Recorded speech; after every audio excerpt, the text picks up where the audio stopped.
Hi everyone, it is May 15th, Monday, and today I'm going to take you out into the gardens, but before I do, I'm going to show you some seeds that I'm working on getting germinated.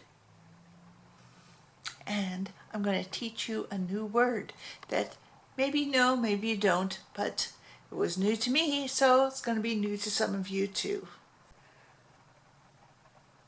You can take those bags of dried beans that you can get in the supermarket and you can actually root them. Now right here I have some lima beans that I'm working on. As soon as I can get those roots to come out, they will go in the garden. I think this one here has a little root that's starting. These have been a little bit slow to get started. Let me show you the soybeans.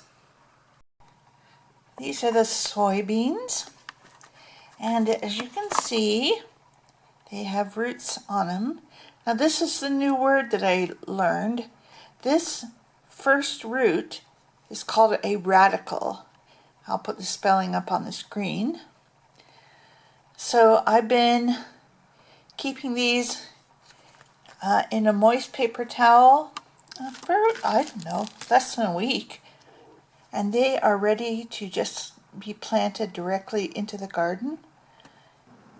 These are some patty pan squash seeds, and you can see they've got their little radicle, so they're ready to go in the garden as well.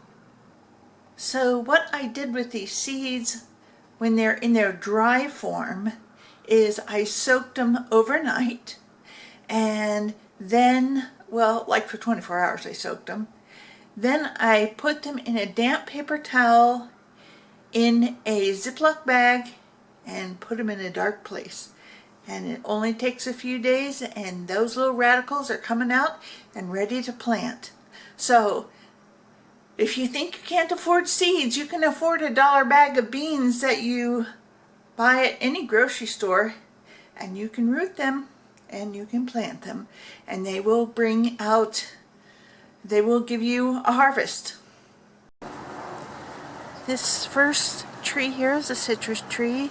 It is a Kaffir or Thai lime, and it's got lots of little blossoms on it, as you can see.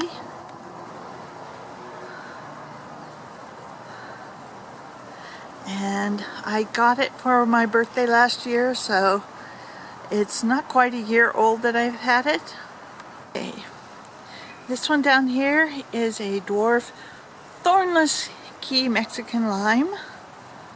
So key lime, and I think it's got some little tiny limes wanting to come out. Let me see if I can find them. Maybe right there. But it's, let's see, I think I bought that this year, and it has already flowered and is producing, oh, there's a couple. Some little tiny limes.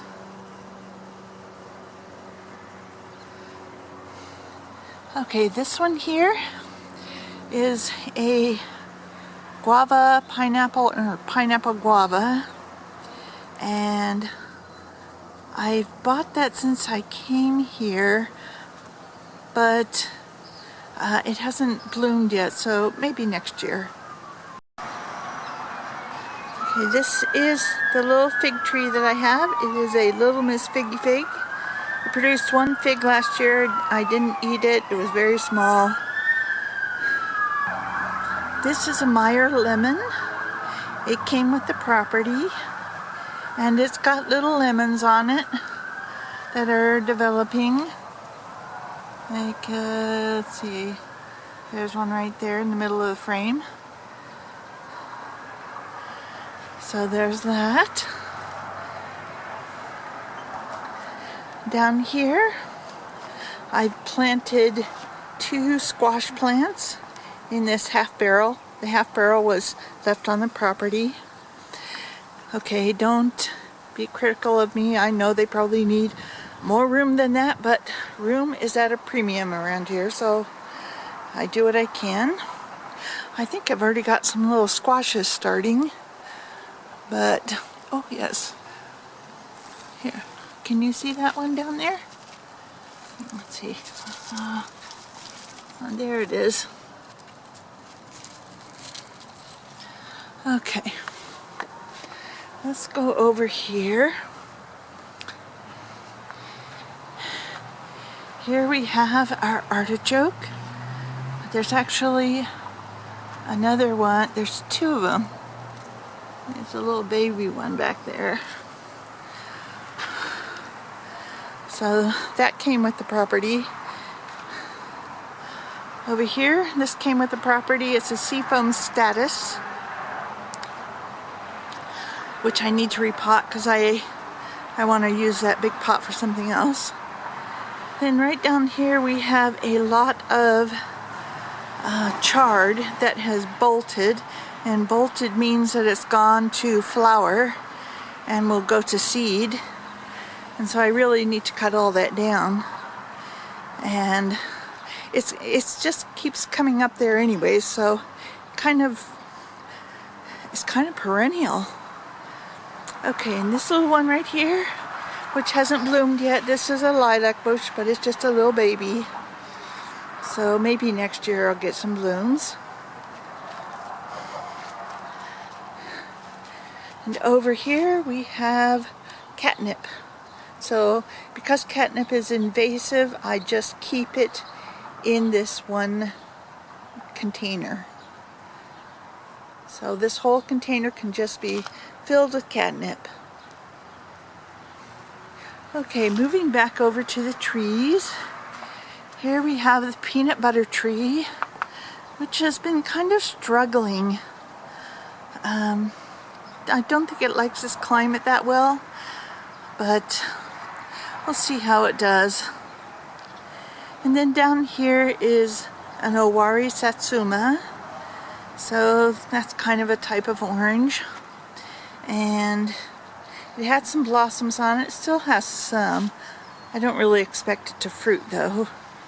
It's just like I've only had it for a year, and believe me, it just had one spindly little stalk when I got it, so maybe next year it'll produce. Then down here we have a dwarf, a nectarine, and it's got some little tiny fruits on it. I'll see if they develop into anything. And over here is an Australian finger lime.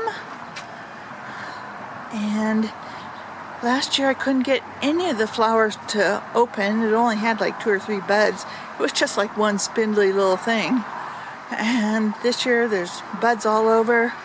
So I hope we can get a little bit of fruit off it. Okay, here's another one where you shouldn't be critical. I know these tomatoes are very crowded. I have limited space. So we'll see if any of these tomatoes produce. These are tomatoes that I planted back in October. I actually think these 2 old ones are kind of done, but they keep producing new flowers and leaves, so I don't know. But then I have some a couple new plants under there. So we'll see if I get any tomatoes. This is my flower shelf. So let me just take you through what is what. Okay, those two there are hibiscus. Here's a lantana. This is an ivy geranium.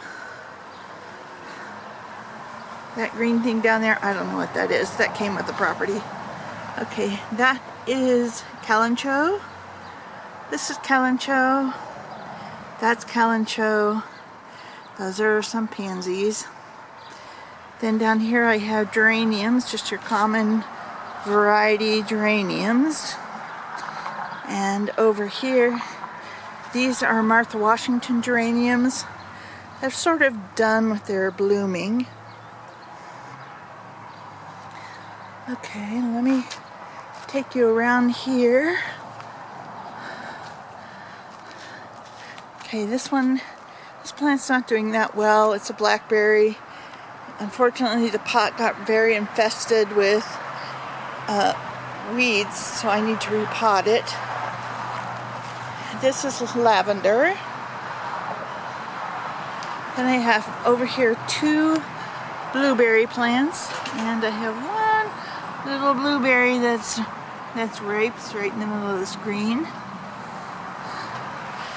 And then this is a pomegranate that's not doing really well.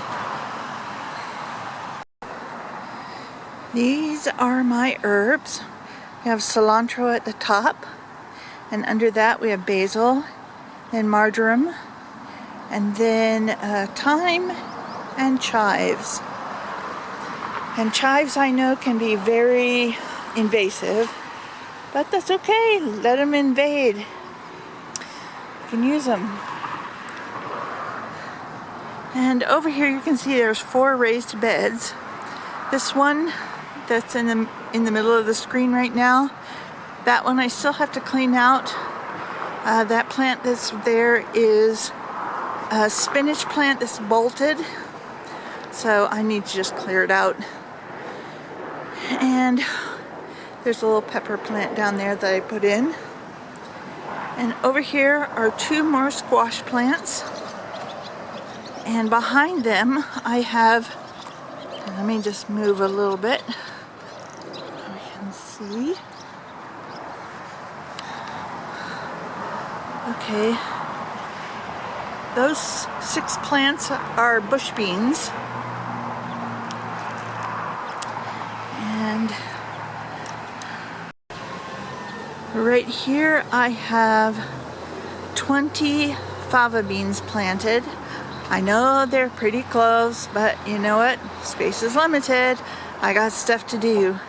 This is all brand new soil. I ordered last Monday 9 cubic feet of soil, and it came on Tuesday, and I put 6 of it in here and spent the rest of the week recovering from moving that heavy stuff. Okay, let me take you to the other raised bed. Okay, this is the last raised bed, and these are fava beans here, these tall things. They're kind of done with their life cycle, but there's more that's coming up down here.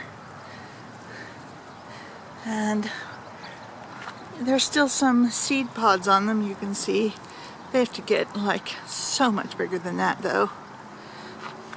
And down here we have parsley, and then I have a lot of beets here, and there's some kale and some lettuce, and this is cilantro that has bolted, and so maybe it'll self-seed a little bit. That would be nice. This is more lettuce. This is mustard greens that have bolted.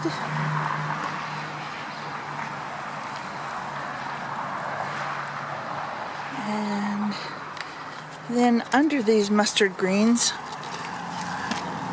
there are lots of flowers. I need to cut these back a little bit, give these flowers some sunshine. So here's another view of the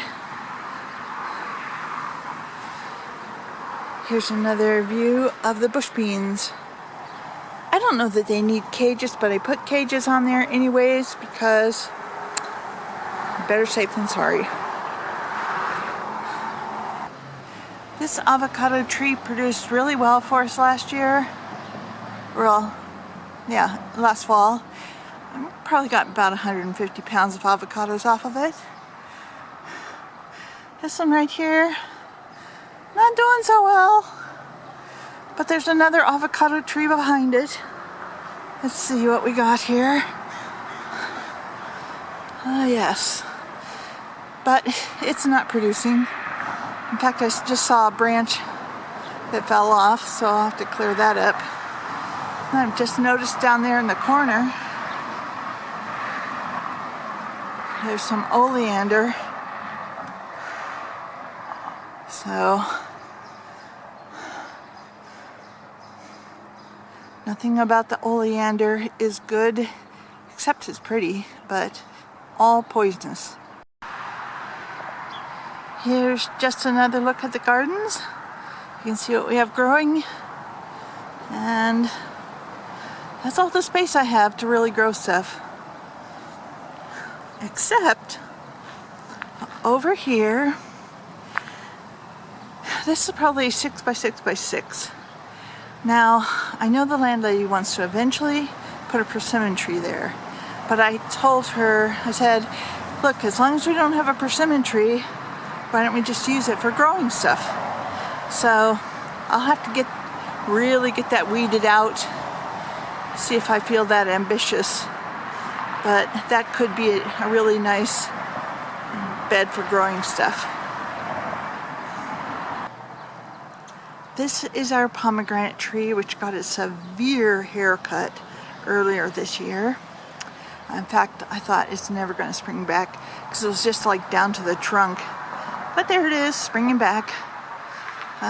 We might get 4 pieces of fruit. I see 4 blossoms. That's it.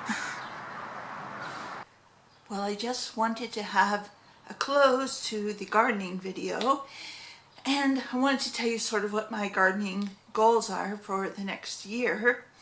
And that is, number 1 is to get all the raised beds topped off with new soil. Because they're kind of low and I've already got things growing in them, so I can't do anything right now. But as soon as they are done, I will top them off with fresh soil. Number 2 is I want to try growing more from seed. Now this year I've used all starter plants from nurseries because I don't really have a way to do like greenhouse growing here. So it's just starter plants. Plus, I have less of a chance of failure with starter plants than I do with seeds. So I am just going to do my best next year or over this next winter to work on coming up with a kind of a greenhouse setup somehow, somewhere, so that I can do more of my own starter plants. And so, yeah, that's a goal, is to get off the starter plants, because I have thousands and thousands of seeds. In fact, I just bought 1 pound of fava beans a couple weeks ago. So my goal is to just make those work. And let's see, oh yeah, over the next year I want to clean up all that debris that was left behind by the previous owner. There's a lot of plastic pots, large ones, that have been in the sun for who knows how many years. And they're real fragile now. If you just look at them, they kind of break. And so my goal is to get rid of all of them, clean them out, throw them away, and just very slowly but surely get this yard cleaned up. Because the landlady, the gardening is not her thing. It's more, has become more my thing. And it's just because it's the first time I've ever been able to have a garden. But I also think that with the coming times, it's very important if you can grow your own food, or at least supplement your own food with food that you can grow. Now you can say, well, I can't grow because I live in an apartment. Well, what I would suggest is you get one of those tower units that has like 4 or 5 growing areas around each side. And if you have any kind of balcony in your apartment, you put it on your balcony. If you don't have a balcony, you can do it inside, and it works just fine. You'll probably want to get starter plants to get going, but yeah, get yourself one of those tower things. They don't take up much floor space, so that's a great solution. But yeah, everybody should start growing some of their own food to supplement, because times are going to get really tough and things are going to be changing, and you just need to be a little more self-sufficient on the food area. So that's my goals for the garden, and thanks for coming along on this journey. If you like this video, please give it a thumbs up and feel free to comment, because I love communicating with you. And I will look forward to talking to you soon. And I also have some crochet projects, one of which I finished. It's an amigurumi. It's so cute, but I won't show you in this video. I'll show you in the next one, which will probably come out in a few days. So that's it, my dears. Talk to you soon. Bye-bye.